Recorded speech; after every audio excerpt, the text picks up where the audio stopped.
delighted to be here at the Go Vegan Deli in Noosaville, Noosa, Sunshine Coast.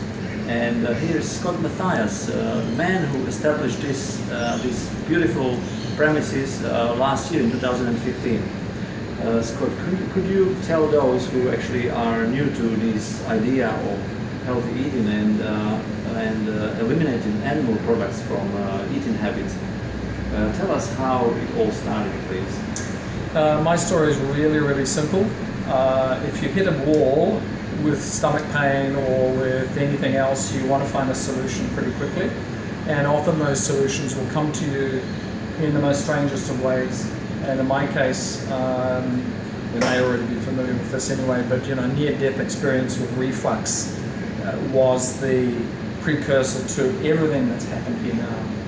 Finding the green papaya powder and really realizing that gut function is the number one function of the body, and aligned with breathing, that will enable the body to heal itself and begin to absorb nutrients, or begin to absorb nutrients and heal itself, probably in that order. That's most important.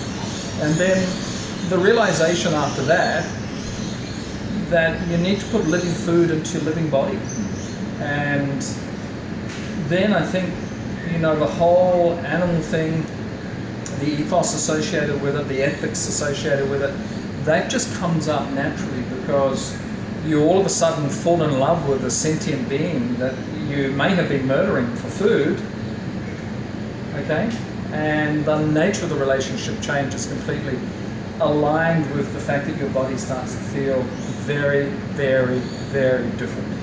You're a lot lighter, you're less fearful, you're not drinking in that cortisol chemical from the dead animal. But that aside, what's the next step? Fear around the process of change. What am I going to eat? If I don't eat meat, wheat and dairy, like the meat and the gluten issue and the lactose from dairy, and none of those I could accommodate from the age of 8 years old. So meat, wheat, dairy, processed foods, grains and white sugar, just couldn't cope with it. So my health issue was first and foremost.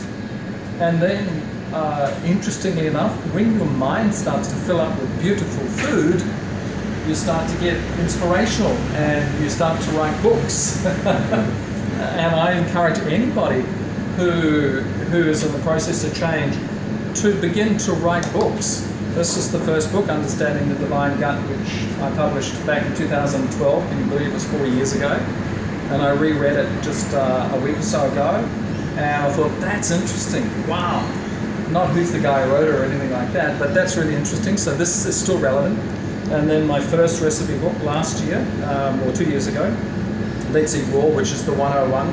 People want to know if I can't drink milk or eat bread, and they're staple. What am I going to miss out on? So there's the nut milk recipes, there's the seed bread recipes, and then my newest book, which is just out literally a few weeks ago, called Raw Vegan Meals, contains beautiful menus, completely different recipes.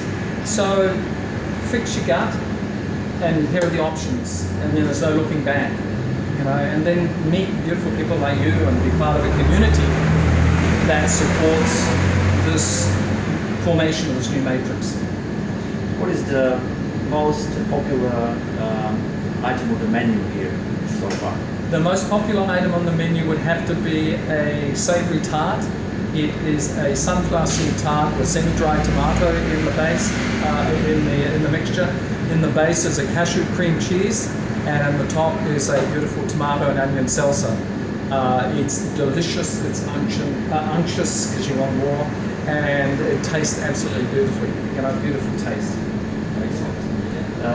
We enjoyed your talk that you did when we hosted you in Chermside for the Raw Food and Healthy Living Community Group. And I understand that you are busy with other projects, but will you be coming back to presenting to groups? Yes. Yes, absolutely. The shop is full time pretty well. My partner Claire is dragging me out of the shop more and more, and I feel better for that because I have an opportunity to look at things more objectively, because the way things are growing, write more, and the publisher wants a revamped version of my original book, which will be really exciting, so I've made a start on that as well. So yes, in the next over the next 12 months we'll be back to talk to groups. I'm back at the Queensland Garden Expo in Nambour this year, interestingly enough, which is in July, and they want to talk about fermentation, dehydration, and how to actually bring flavours to garden vegetables, which is absolutely fabulous. So it's those really meaningful, pragmatic things that people are wanting to hear about. Brilliant. I can speak for myself. I also used to be a heavy meat eater, coming from a family of hunter who always had lots of variety of game meat in the freezer, homemade sausages, and I'm so glad I made this transition about 10 years ago towards vegetarianism and avoided animal products from eating habits. So if you haven't tried it, come to Go Vegan Deli in Maroochydore. And in Noosa. Thomas Street, sorry. Yeah. And you mentioned mealtime. I mean, I just want to say, you mentioned your upbringing. Mine was the same. You know, sometimes mince on toast for breakfast, corn silverside between 2 pieces of white bread, piccalilli for lunch, and at dinner time, chops or stew with mashed potato, vegetables, and in between time there was white bread and lumps of cheese. And that's how it was. That's all they knew. And I look back on it, and I was wrong, because at the age of 8, that's when my trouble started. So please, just find the courage to find something new every day. Just do one thing for your body every day, and then after a year, you've done 365 new things. Would you agree? Yes, absolutely. Yeah. 1% a day. Yeah. Awesome. Thank you for watching this video, and you will find out more at online. Just Google Raw Food and Healthy Living Brisbane or Go Vegan Deli Noosa. Stay well and healthy. Cheers.